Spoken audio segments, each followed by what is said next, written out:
I'm Natana. And I'm Jess. And this is our podcast. Wait, what are we doing again? Well, we'll be diving into how the hairiest and most complicated problems in the world can be traced to the most mundane beginnings. To see if maybe we're not so fucked after all and maybe there's something we can do about it. Oh, is that all? Yes.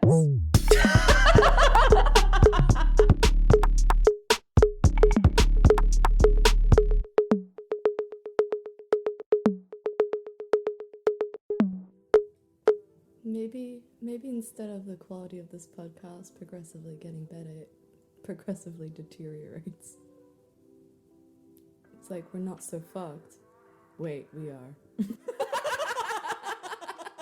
Twist. Plot twist. We're not so fucked after we're actually quite fucked. Okay, it's just a hide. Oh, this is gonna be like a 5-hour episode about nothing. Hey guys, do you want to feel like you're losing brain cells? You're welcome. It's the gift that keeps on giving. Taking.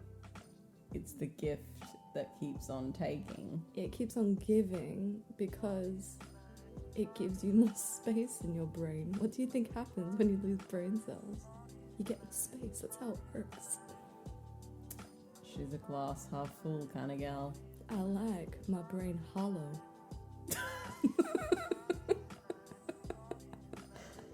Sounds weirdly unoptimistic. I want to be able to knock on it and just hear the echo. Just hear the echo. Can you hear it?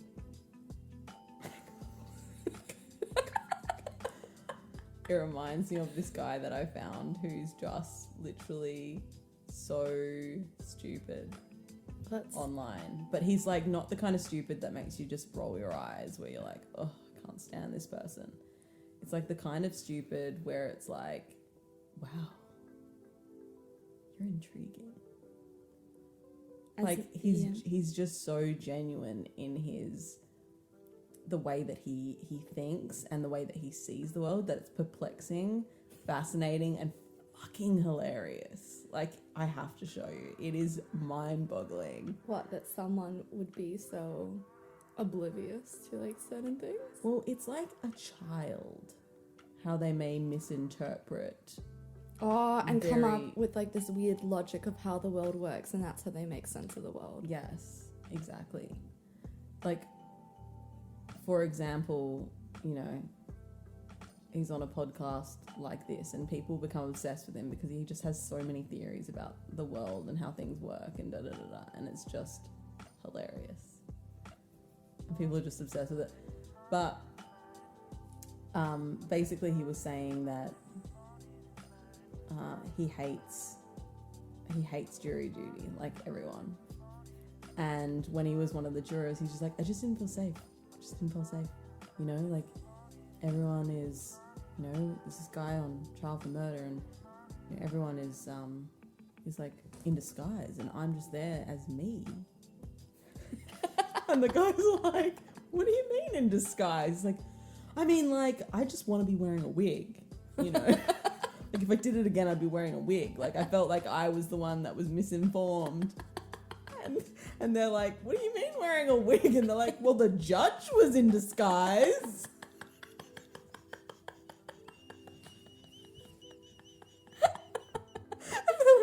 That's not a disguise. Like, they thought this person was so dangerous that the judge was afraid to be profiled. Oh, that's terrible. Oh, that's so endearing. Yes, and he's got so many of them. I need to hear them all. Yeah, you would be. Oh my god, it's thoroughly just entertained. seeing something so simply, like through a child's eyes. It's so funny. Yeah. But it's kind of like Listening to him just explain what he thinks different metaphors mean. It's so funny. You have to watch it or listen to it. It's just so good. Sorry, what were you saying? I was gonna say, it's like everyone has their own set of logic. in their head of Yes. how things work. And his is just so far away from what we like have all agreed on.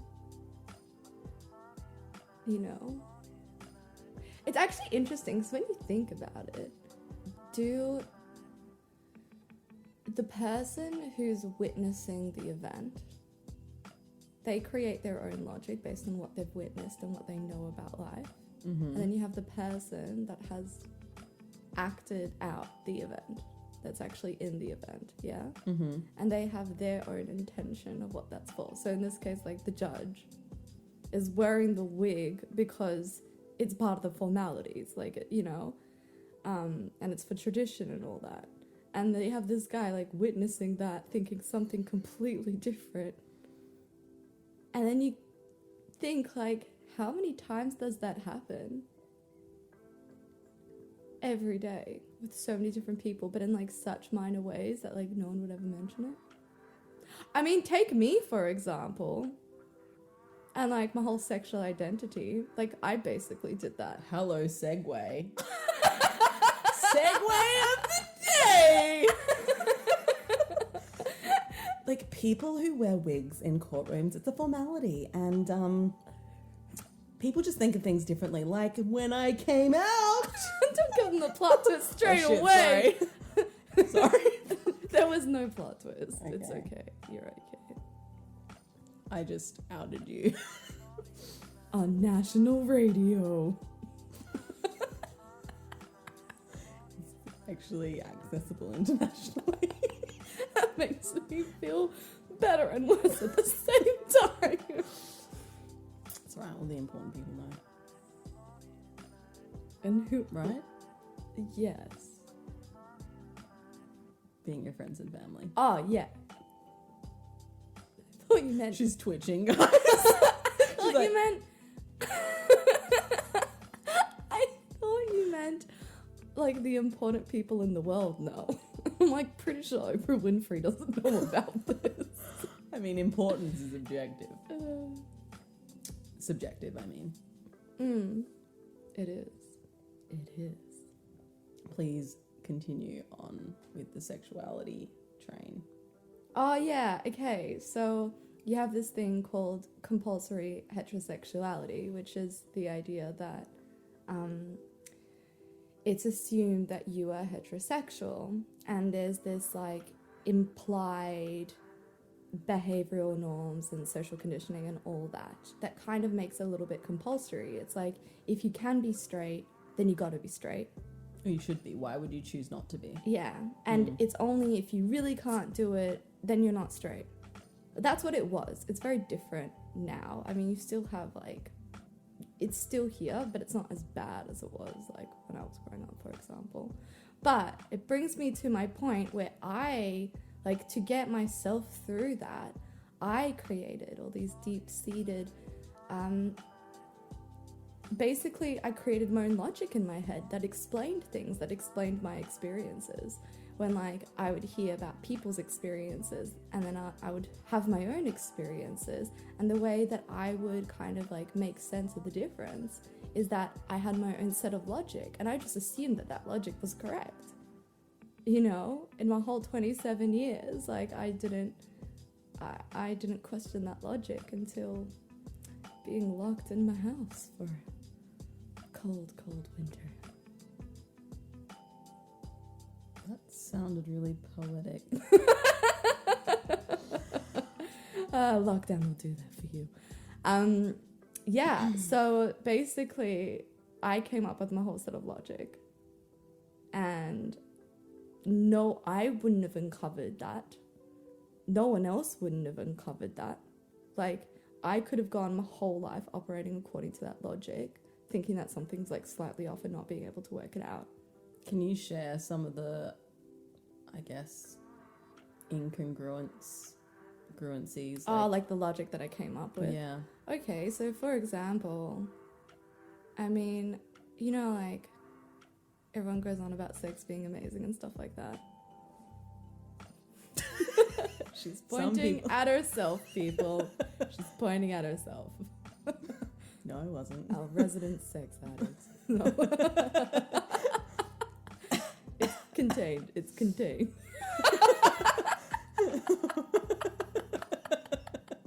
Thanks for clarifying.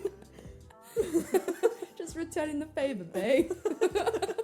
She outed me as a sex positive addict who has boundaries.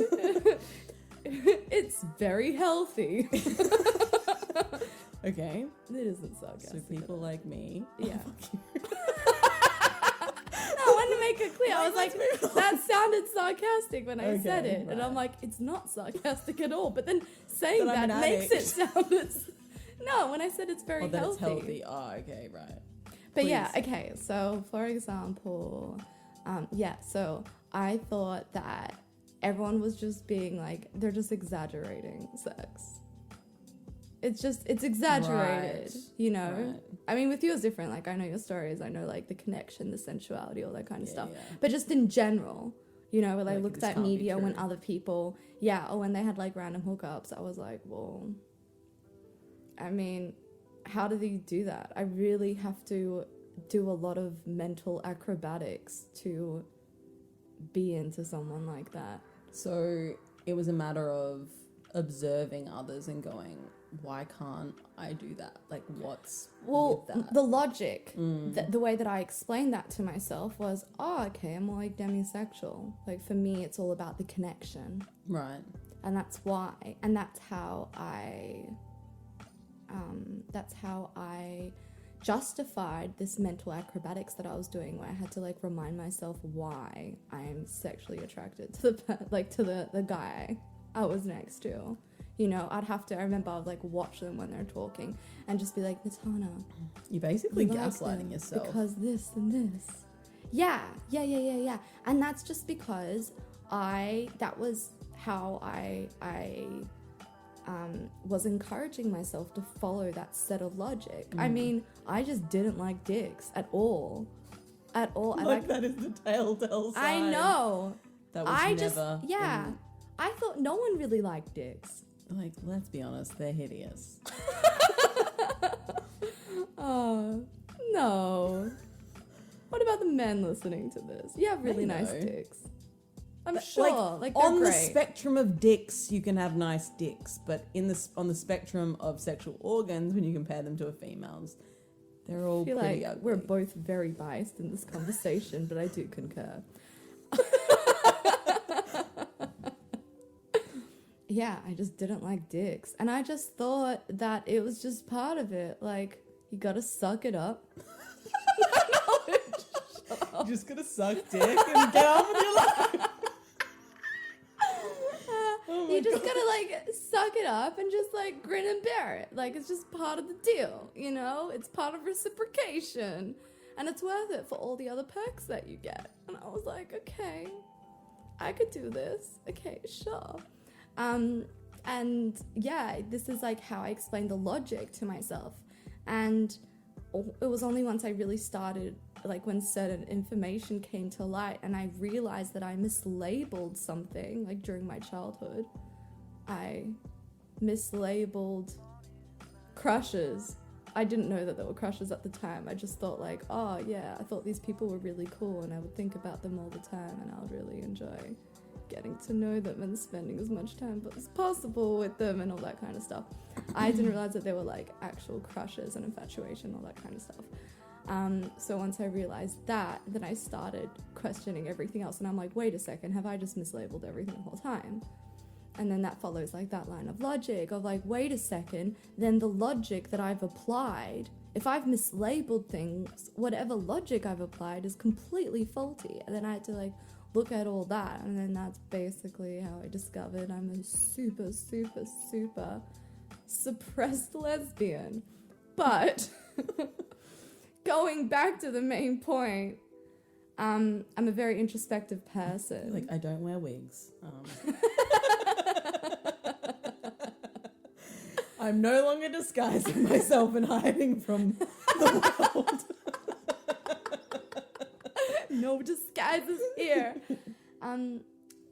So what I realized is that yeah, the logic that I applied moving forward is just completely wrong. It was like I fed it corrupt data. So how am I supposed to get meaningful results if the data points are corrupt? You know, and that's how I started completely looking at all my logic objectively and really connecting the dots and seeing like what other people's experiences have been when it comes to that kind of logic as well. And then that's when I first started discovering all stuff and all that kind of stuff. And the more I went into it, the more confirming it was. And it was such a relief because then all the mental acrobatics and all the different coping mechanisms that I had in order to secure this logic that I followed could finally fall to the wayside. And now everything just feels way more natural, way more easy, and way more satisfying. And like I know that happens for sexuality, you know, for people's sexuality a lot. Like this kind of story is somewhat common, but if we extend it to that guy, I think just in general a lot of us follow logic where we've created a story that makes sense of why this thing happens in our lives, or why a certain pattern happens in our lives, or why people behave in a certain way or make certain decisions. And I think that there's no real space in society where we're encouraged to question our logic. Like there's this pursuit of truth, this pursuit of science. This pursuit of being right. And the problem with being right is that you're not open to change, to innovation, to creativity, all that kind of stuff. You want it because as soon as you discover something that suggests that maybe you're not as right as you thought you were, the structural integrity of that thought, of that sound logic suddenly crumbles away, and that's not a flexible way to think. Yeah. You know, and I think a lot of problems in the world come from that. From people have their own set of logic and not being open to maybe questioning their logic or knowing how to even look at their logic. Like something might feel off, but they don't know how to deal with it. The way that we get sold, like how to fix it, is through consumerism. You feel off because you haven't bought enough, or you feel off because you haven't accomplished enough yet. I applaud you for bringing that full circle. Yeah, you didn't know where I was going with that. I was like, that's why I was like, segue of the century, because we didn't get back to the actual link. You were just like, that brings me back to my sexuality. I was like, no, it doesn't. I'm like, you really want to talk about that today? You're like, we get it, Natana. You've come out. I'm like, take the floor. Let's talk about this. Yes, queen. No. It's really good. You were saying something before, you mentioned consumerism. Yeah, the line of thinking. It's interesting because the scientific method is actually very objective in that way. It's just when you add humans with biases who want success, and they've got success tied to their objective and their hypothesis, that they kind of skew the result, or they hope for a certain outcome, or they interpret the results the way that they want to interpret them. You just or made they me design realize the something. experiments that way. Yeah, you just made me realize something. It's because of their definition of what success is. Success equals I got the outcome I wanted, or the outcome that I expected, the outcome I was hoping for.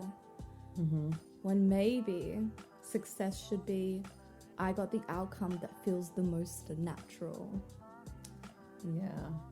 Because in this case, you were trying to be the person that you expected and what the world expected of you. Mm-hmm.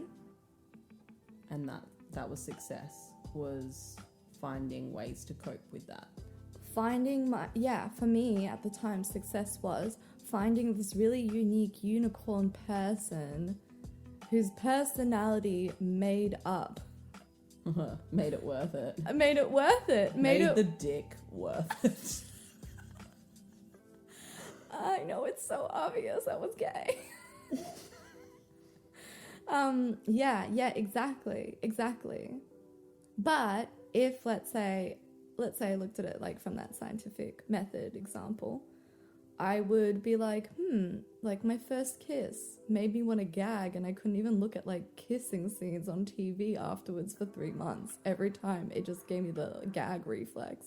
I was actually repulsed by my first kiss. Yeah. I could have seen that and been like, repulsion at the first kiss. What could that mean? In the time being, I just thought, oh, it's because it was a bad first kiss. That's why. I mean, that's a reasonable assumption, because some people need coaching. Yes, that's very true. And also, especially when you're young. Yeah. Yeah, that's very true. That's very true. But now it's probably not that. But that's the thing, it's like you can make, okay, so this is the difference. I'll add an extra part. So collecting the data points, like realizing things, but instead of labeling it early on and then running with that label, instead hold back a little bit. Wait for more evidence to come in and then label it. Totally. And I think maybe that's the difference. Yeah. Is like waiting. It's almost like, okay, you're doing an experiment, you'll repeat it. You'll like do it with different variables. Yeah. Yes. Yeah. And then you compare your findings, and then you find patterns in the findings over time. Yeah, but it's interesting. Like, like thinking about your example in this, I go, well,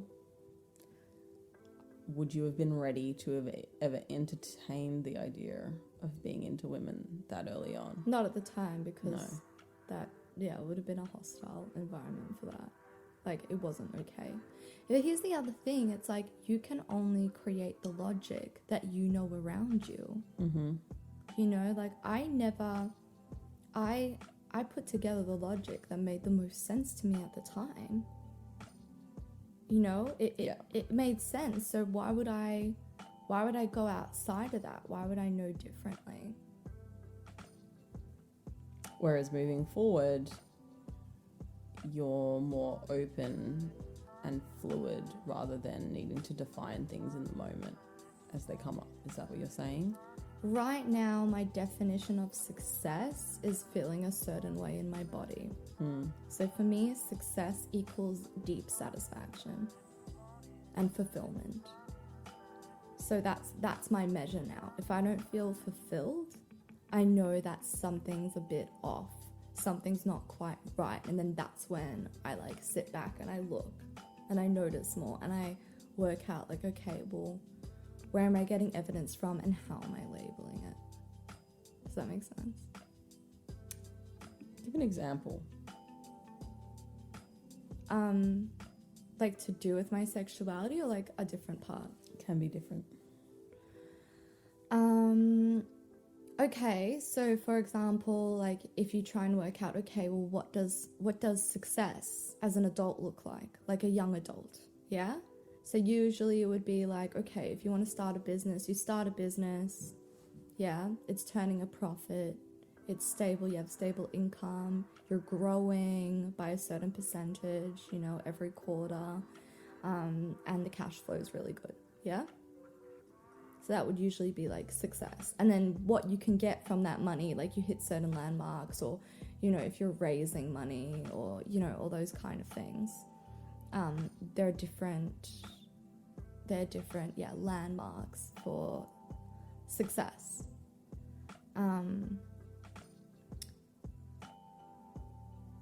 So for me,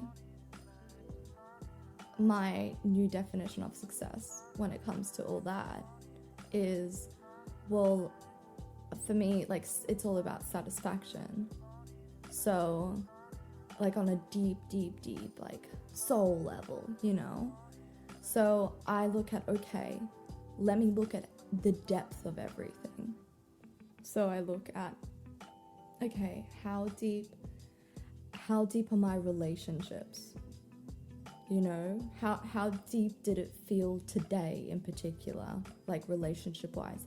And by relationships, I mean like relationships with the people I work with, relationships with like family, with friends, like all that kind of stuff, like it all influences each other.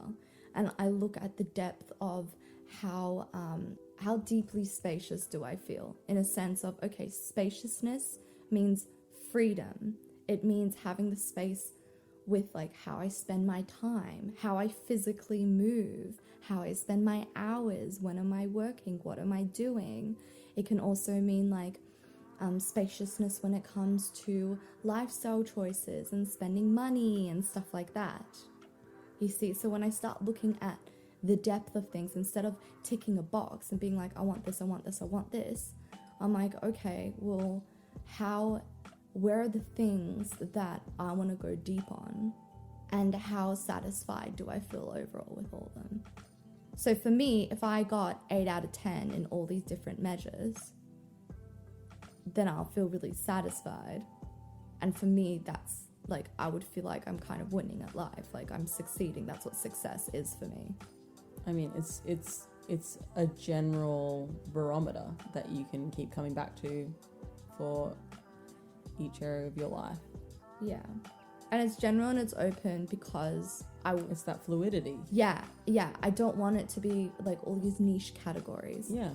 You know, because they all affect each other as well. I mean, it makes sense. Like, you're a feeler. You're letting your body guide you rather than necessarily your mind taking control.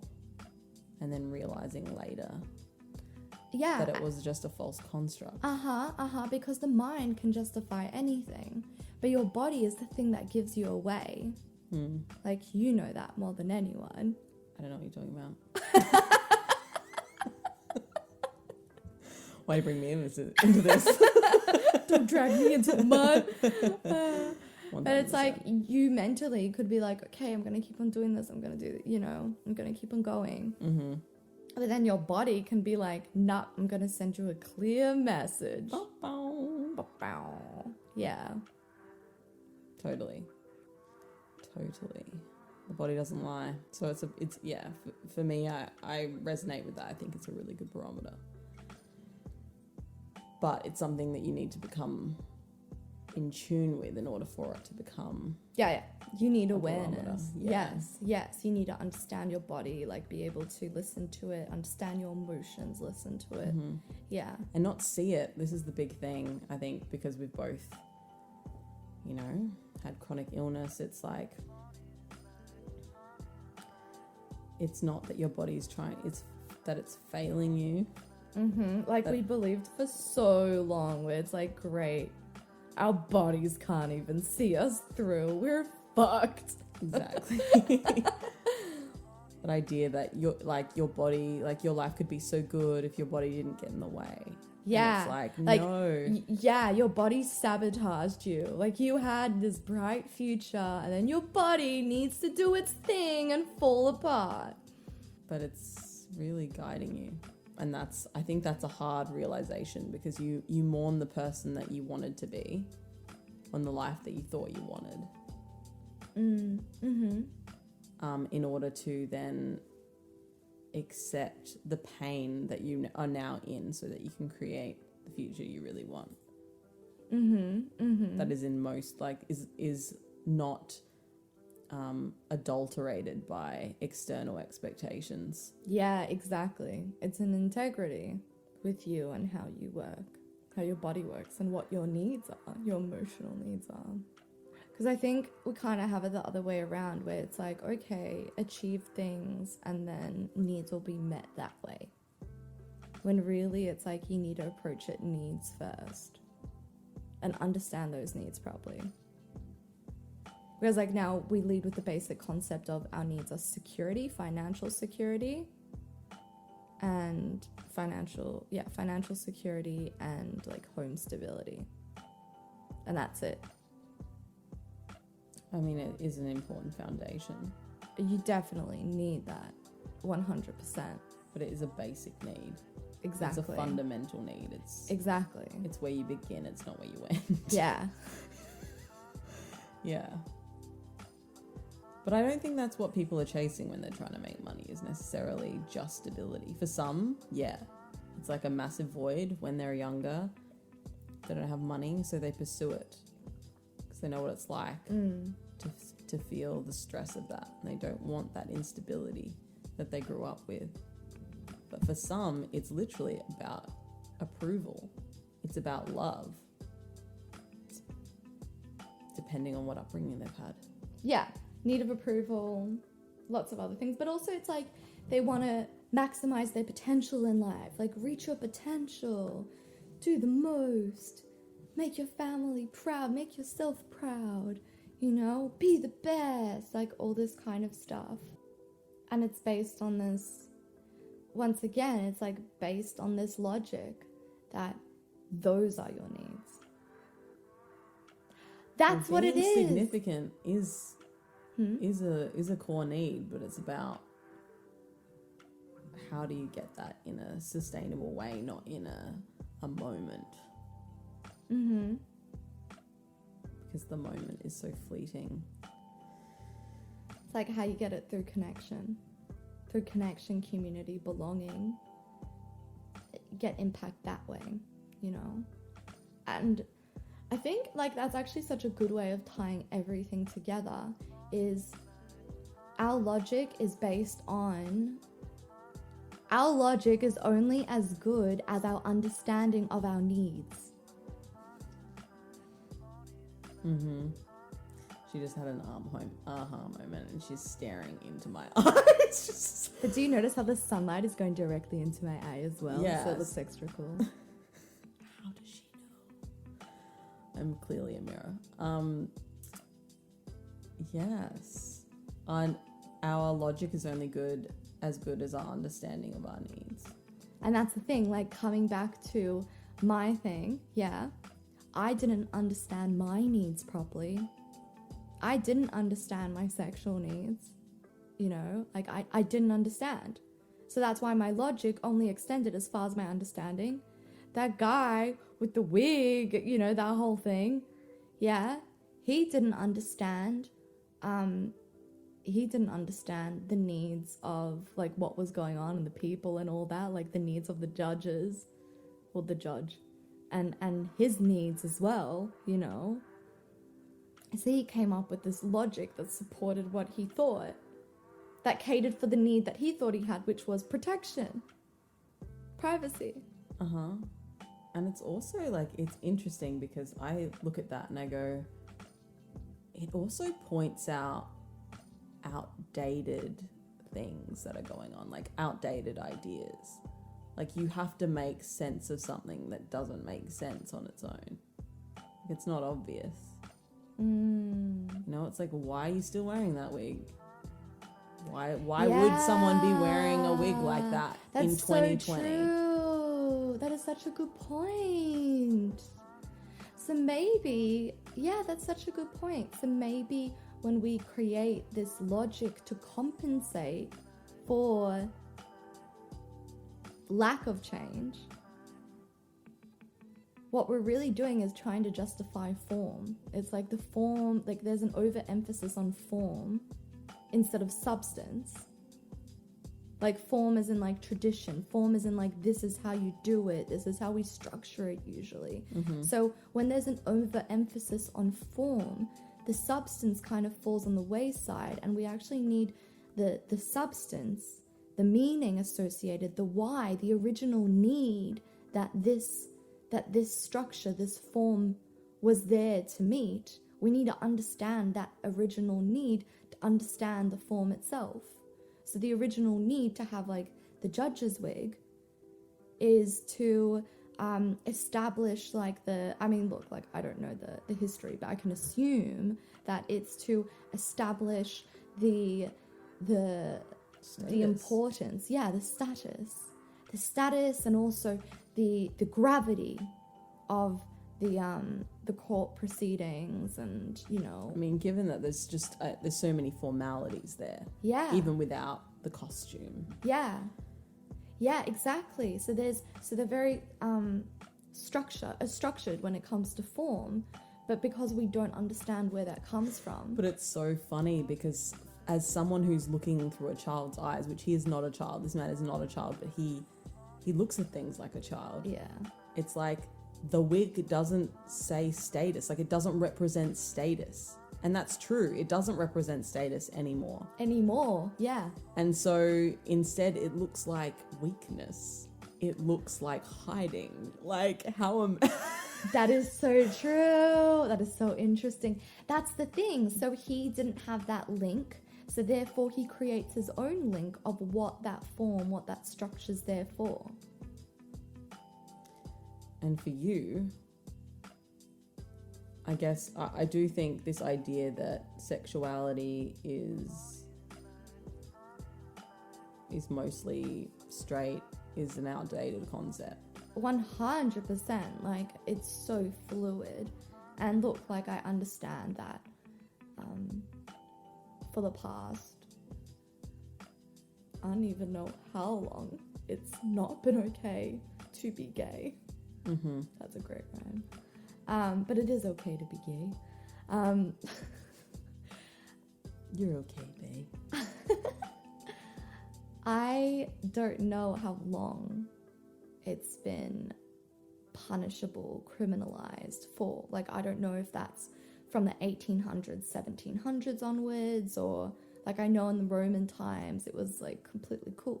Like, it was so common, you know? So I don't know at what point it switched. I have no idea. I'm like really uneducated when it comes to that. But the whole idea of being heteronormative and compulsory heterosexuality and all that conditioning and thinking that way, well, it helps you stay part of the community. Like, growing up, there was no way that I could have been part of a religious community and been openly gay or even explored my sexuality. Instantly, I'm out. You know, I'm not part of it. I'm ostracized. Mm-hmm. Or I'm only seen through that lens. I'm not seen as myself anymore. So it was totally, I would say that, yeah, compulsory heterosexuality fulfills the need of belonging. And belonging as homogenization, like as a homogenous, law-abiding, cultural, kind of like social norm abiding, you know, community member in a very like old way. Whereas now we're like super diverse. You know, we have so many different voices. So now that need isn't there anymore. Now the need's different. And that's why for me, like, the idea of coming out almost seems ridiculous. It seems archaic.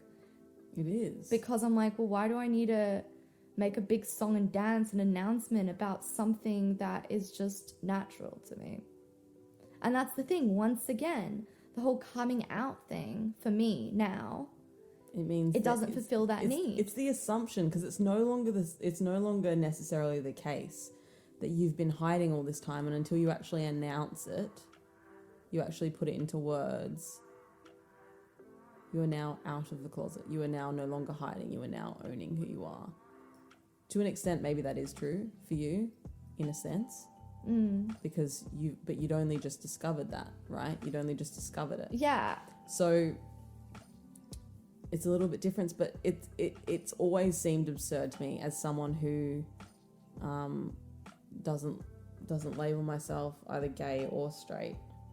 It's always seemed like an absurd thing, like, to go, why would I tell anyone about what I like, whose business is that?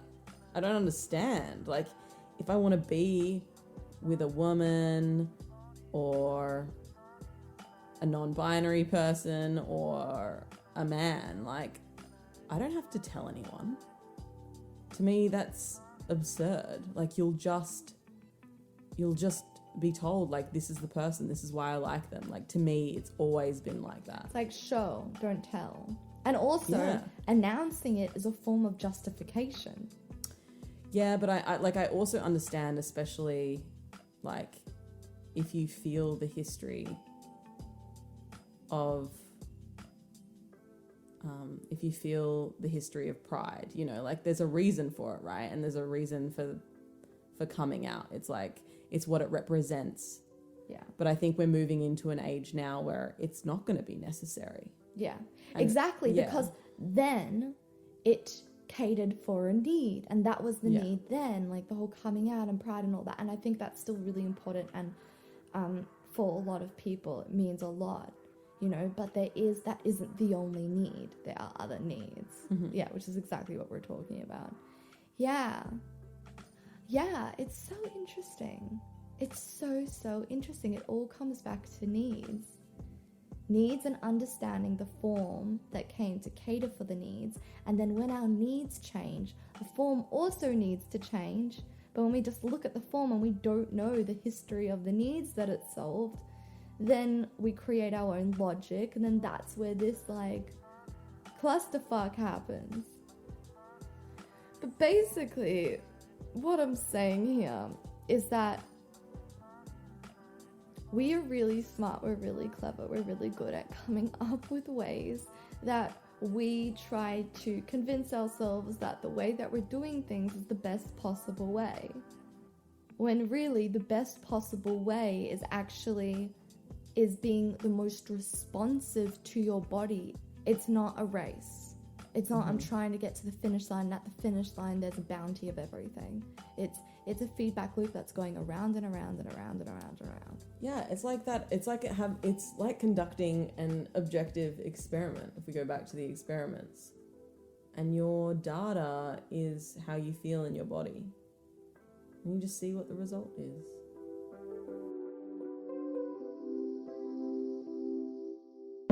Hold up. Don't go anywhere, because we want to hear from you. Have you had a new thought, realization, or perspective shift during this episode? Tell us about it. Wherever you're listening from, this conversation is just getting started. Head to the comments section of this episode, the link is in the description, or if you're listening on YouTube, just scroll down and share your insights with us. Be sure to include the timestamps so we know the part that spoke to you. This podcast is here to spark broader conversation, and the fun part for us is exploring it with you. Because when we pull our minds together, we're not so fucked after all.